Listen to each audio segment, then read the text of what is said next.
So what's up guys, for Honda City 2006, Honda GD kung tawagin, and ayun, pwede rin to sa Toyota, sa Mazda, sa Audi. Actually most of the cars, pagka rear disc brake, mostly ganito nakikita nyo, may mga thread. Okay, so unahan ko na kayo, hindi yan pinupush kagaya ng front side, tsaka yung front na ano ba yung brake pads. Ang ginagawa dyan is iniikot yan, pag ganun. So meron tayong ito, yan, kakabit ko dyan, iikot ko, yun lang. Pag inikot mo yan, papasok na yan. So ang suggest ko lang, iangat nyo yung rubber dito para, ayan, kita nyo yan. So angat-angat nyo lang para, anong tawag, ay sorry, hindi, wala pala. Iangat-angat nyo lang tong rubber na to, yan, para paikot. Angat-angat nyo lang para medyo hindi siya matanggal yung yakap niya, kasi ititwist natin yan eh. Minsan nagkakaproblema dito, usually nalagyan ng DW40, pero ako I'm not going to put WD-40, so parang iaangat-angat ko lang siya, parang rubber lang naman yan eh. Ano, gaganon ko lang naman, tapos iikutin ko lang to.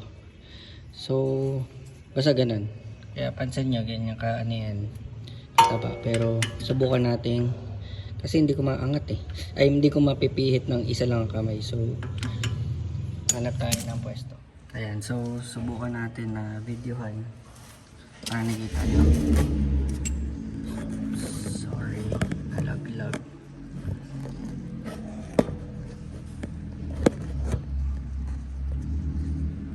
So ayan, sana medyo kita nyo rin.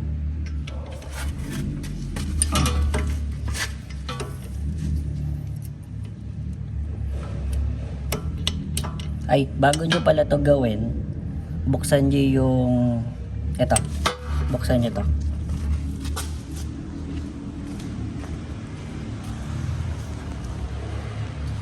Yan, brake fluid, kasi kukuha yan ng ano, ng pressure. So ayun, so start na natin.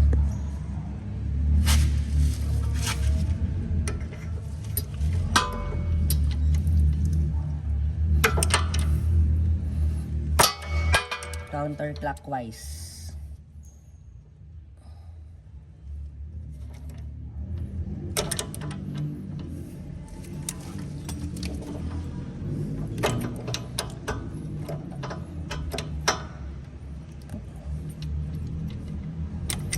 Guys, hindi masyado kailangan ng pressure dito ha. Ikot lang talaga. Para siyang screw lang. Yan. Ngayon, ipipinish na natin. Dapat, guys, diba cross yan? Papakita ko sa inyo mamaya. Dapat, guys, eto nakatapat dyan sa butas. Eto, pag ganun. Yan, diretso yan. Yan, pag ganyan. Kita nyo? Eto yung butas. Kita ba? Eto yung butas. May pa-cross yan. So, dito na tayo. So ayan, 'di ba? Pa-cross. Basta yung dito, yung line na yan, tapat dito. Pag hindi yan, pagka hindi nyo tinapat yan dito, guys, yung kain ng brake shoe, ay brake pads natin is tabingi. So parang ganito mangyayari pag hindi tapat yan.